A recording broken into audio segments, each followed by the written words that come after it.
À l'époque des indépendances, Kwame Nkrumah avait très vite constaté que la liberté des pays africains était en danger s'ils restaient désunis. Voilà pourquoi il les mettait en garde en disant que nous avons à choisir entre nous unir pour défendre les intérêts africains ou succomber aux manœuvres impérialistes pour nous recoloniser. Face à ce risque de recolonisation de l'Afrique, Kwame Nkrumah proposait aux pays africains de former un front africain uni fondé sur une politique économique et militaire commune. De façon concrète, il proposait aux pays africains de former un gouvernement à l'échelle du continent, d'avoir une armée, d'avoir une monnaie, et il proposait pour capitale Bangui ou Léopoldville, l'actuelle Kinshasa, en RDC. Malheureusement, on ne l'a pas écouté. Allons plus en profondeur pour mieux comprendre les choses. À l'époque des indépendances, il y avait deux groupes. Le groupe de Casablanca, composé de l'Algérie, de l'Égypte, du Ghana, de la Guinée, du Mali, de la Libye et du Maroc, et celui de Monrovia qui était composé du Nigeria et de la plupart des pays francophones d'Afrique, tels que le Sénégal, le Cameroun, etc.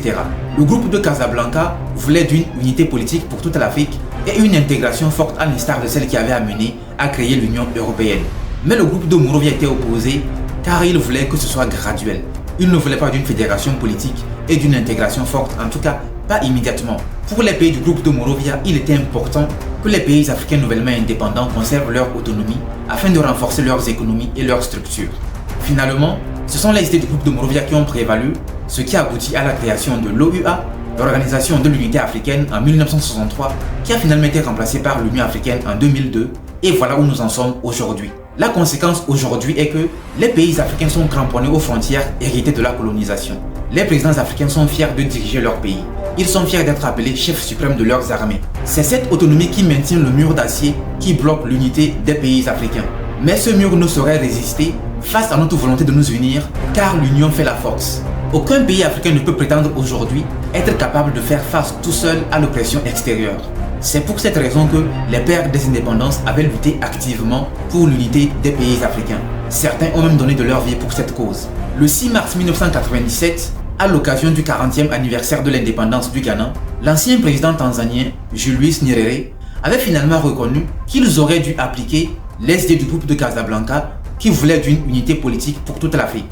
Voilà pourquoi il présentait des excuses à Kwame Nkrumah dans son discours en disant que « Je voudrais m'excuser auprès de Kwame Nkrumah parce que ceux d'entre nous qui croyaient au gradualisme avaient tort. Nkrumah avait raison. » Nous sommes en 2024 et nous voyons tous que les idées du groupe de Monrovia n'ont pas marché. Ne serait-il pas judicieux d'appliquer celle du groupe de Casablanca? Je me demande ce que serait l'Afrique aujourd'hui si les dirigeants à l'époque avaient choisi d'appliquer les idées du groupe de Casablanca qui voulait d'une unité politique pour toute l'Afrique. C'est là qu'intervient la jeunesse africaine. La jeunesse africaine vit dans le désespoir, à telle enseigne que beaucoup de jeunes africains risquent leur vie en essayant d'aller en Europe à travers la Méditerranée. Vous imaginez le nombre de jeunes africains qui sont morts dans la Méditerranée? Pourtant, nous avons tout sur le continent. Les ressources minières, le pétrole, le gaz, les terres arables, le soleil, les fleuves et que sais-je encore. On continue de découvrir des richesses en Afrique, mais la jeunesse africaine vit toujours dans le désespoir. Est-ce que la jeunesse africaine est consciente qu'elle a un grand rôle à jouer dans le processus de l'unité des pays africains? Est-ce qu'elle est consciente des enjeux de l'unité des pays africains?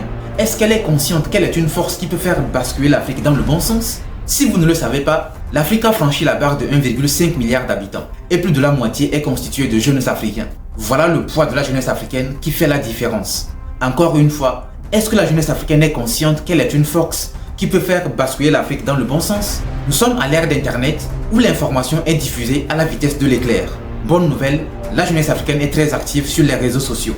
Nous créons des trends sur toutes les thématiques, sauf sur l'unité des pays africains. Pourquoi ne créons-nous pas un trend continu sur l'unité des pays africains? Si nous ne le faisons pas, qui le fera à notre place? Est-ce un Américain? Un Chinois? Un Russe peut-être? Les réseaux sociaux sont un moyen efficace qui peut aider la jeunesse africaine à faire basculer l'Afrique dans le bon sens. Mais tant qu'elle ne les utilisera que pour promouvoir le football, la musique, l'humour et je ne sais quoi d'autre, elle n'aura pas fait grand-chose pour l'Afrique, notre continent, berceau de l'humanité. Les grands leaders africains que nous admirons tous se sont engagés en étant jeunes.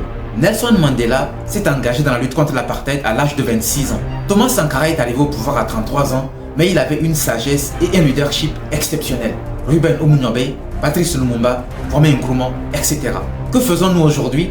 Nous attendons un miracle de nos dirigeants. Or, nous sommes capables de conduire notre continent vers son unité, tant souhaitée par les pères des indépendances. La militante pakistanaise, prix Nobel de la paix, Malala Yousafzai a dit « N'attendez pas que quelqu'un d'autre parle en votre nom. C'est vous qui pouvez changer le monde. N'attendez pas que quelqu'un d'autre parle en votre nom. C'est vous qui pouvez changer le monde.